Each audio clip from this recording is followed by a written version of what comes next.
We're on page 101.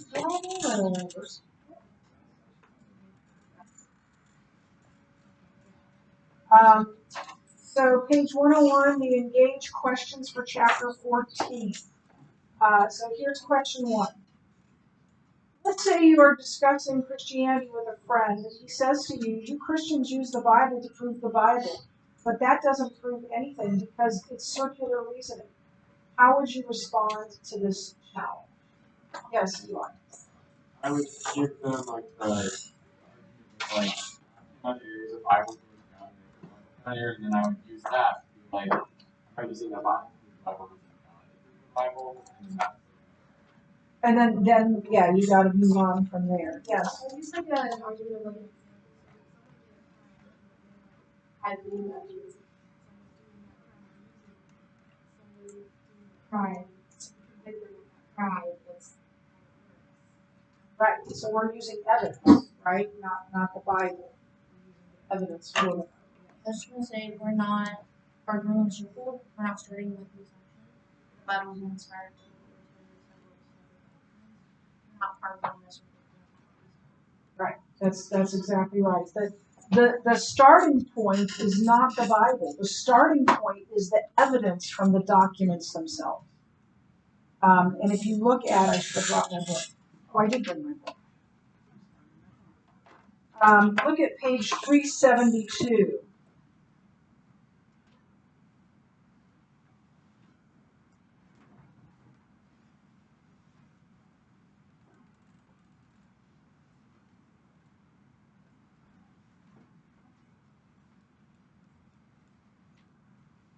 So it says, but aren't you just arguing in a circle? The critic might ask, by using the Bible to prove the Bible. No, we're not arguing in a circle because we're not starting with the assumption that the Bible is an inspired book. We're starting with several separate documents that have proven beyond reasonable doubt to be historically reliable.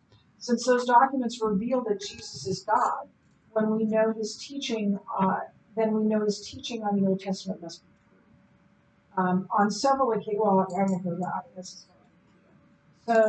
So that is the starting point, not saying the Bible's true. So we've done all of this, and we've been through all of these different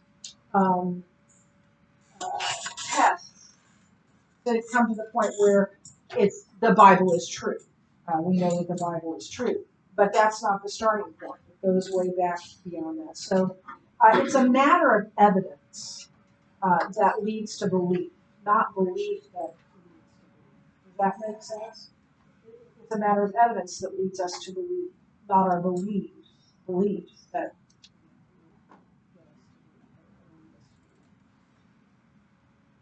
Question 2 of the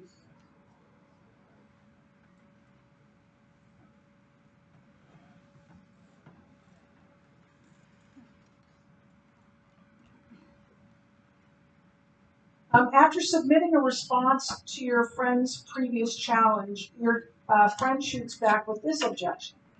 Well, even if there's some proof outside the Bible, that still doesn't explain away the errors in the Bible. How would you respond to this objection by building on your argument from the previous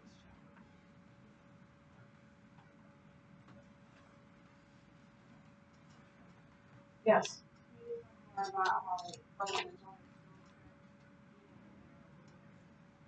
Yeah, no, but there aren't errors. That's the thing. If it's an errant, there aren't errors. Yeah, difficulties. They're difficulties. Explainable difficulties, yes. I would say get back to God. God is the source of it, but as to people writing it on God himself, there's kind of parts and you could say that with works that aren't written by God, the errors are glaring. That's because they're written by Turn humans. to the equipped questions to number 10. The 4 errors that by critics when examining the Bible and assuming that something is contradictory. So, what is the first one? Okay, that's one of them. Failing to understand the context of the passage. If you take a verse or verses um, uh, out of context, you're going to get a very different interpretation. You can't take just one verse or even a few verses. You have to look at the context around it, and that helps you to determine it. So if you look at something, and I think the example they give in the book is that Proverbs says there is no God.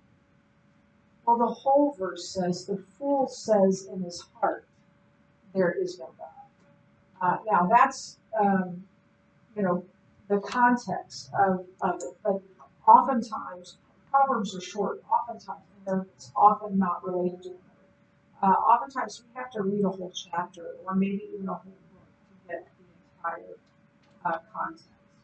What else? What's another one?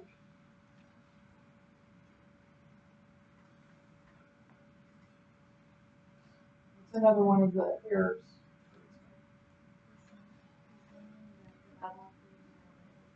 Yeah, presuming that the Bible approves all that it records. It records a lot of really yucky stuff, right? A lot of really shocking stuff. It's how people behaved. God's not saying go and do likewise to those things. What else?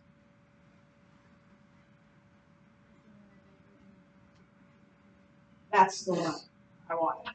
Assuming divergent accounts are contradictory. And one of the ones they most often mention is how many angels were there. And if there were two, then there was one, right?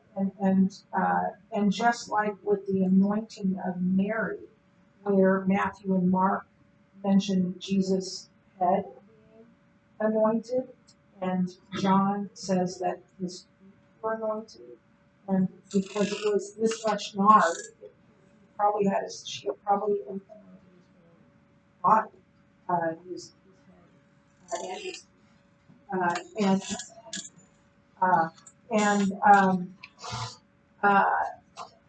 they're not contradictory. They're the same story. It's just each author is choosing to focus on what his purpose is. So Matthew and Mark are concerned about seeing Jesus as king. They anointed the heads of kings, right? And John is emphasizing Mary's devotion to Jesus. I don't know about you, but I don't know about you, especially man feet that have been wearing sandals through muddy and dusty roads. And to do that and to wipe it off with your hair and letting down her hair was crazy.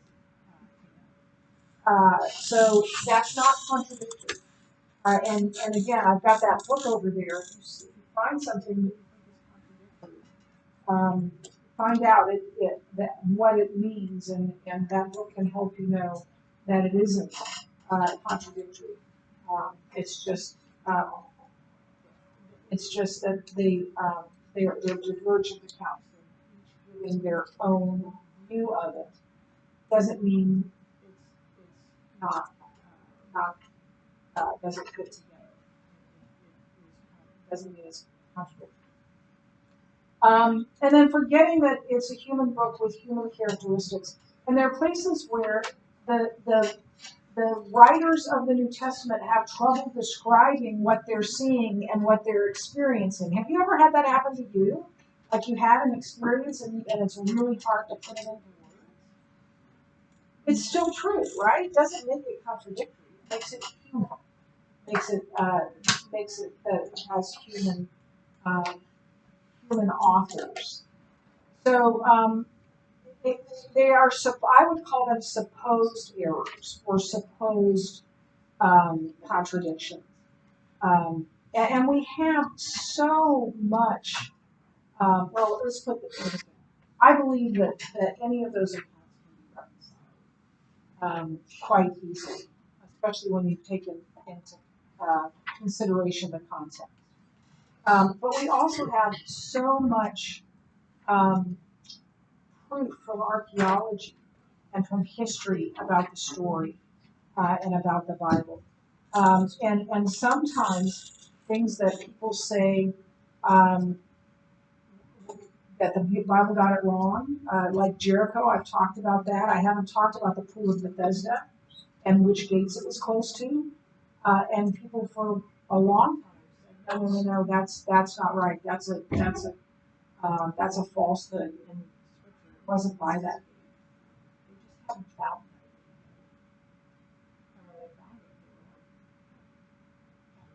Bible got it right. You need to go through all of that to know what really is true. Finally, after a long and drawn-out discussion with your friend, he states one last concern.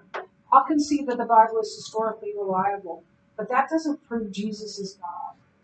How do you plan to address this final objection? Where would you go first to show that Jesus is God? First of all, yes, it does. Have you read the Bible? Well, that might not encourage your friend to read the Bible. Well, not said like that, but that's him to slap you in the face. But, yes. Okay, well, all their books. They think that the Bible is historically reliable. That means that they probably know that the reason it's historically reliable is due to the fact that they're eyewitnesses. And so if they're eyewitnesses, then what they say is reliable, right? They already believe that. So they think that, and what these people are seeing about Jesus is that he is God. And they're recording what Jesus said about himself. Jesus is essentially alluding to himself as the Messiah, and being raised from the dead, like countless eyewitnesses, then you have to concede that he is God. If you believe that the Bible is historically reliable, then you also know that's because of the eyewitnesses. And if you believe that the eyewitnesses are reliable, you believe what they say is reliable. And what they said was Jesus was God. So the next step is to believe that Jesus is God because of the eyewitnesses. It's simple logic, right? Right. Yeah, that's what. And then another tact you can take is like, let's talk about the resurrection. Let's talk about the truth of the resurrection, because that doesn't happen. And so, what does that tell us about Jesus? And not only did he rise from the dead, but he said he would. And then the other thing I would do is look at the Old Testament and what they say about Messiah, and they say Messiah is God. And the Jews of that day, even whether or not they believed Jesus was the Messiah, they believed that Messiah would be God, and that God would be Messiah. So that was their belief. And if you go through those prophecies about Messiah, it is undeniably Jesus. Now, obviously, some people do deny it, and the Jews in particular do deny that he was Messiah. And they re-litigate, they reinterpret some of those, especially the most obvious prophecies concerning Messiah, like the one we read in the book that the Messiah wasn't a person, it was Israel. And that just doesn't make sense. They're making up an explanation for a prophecy so that it fits what they want to believe. And that is never a good way to go about it. It's never a good way to believe something, because you're starting with a falsehood, and you're not going to get to the truth. Anything else? Okay, so here's our path forward. You have the rest of the hour to study for your test. You all have your study guide. If you don't have your study guide, you need to get one from me. And then tomorrow we'll play the Accuser quiz. Try and get in here as quickly as you can. We'll get started as quickly as you can since we have a short period. And then on Friday, we'll take that.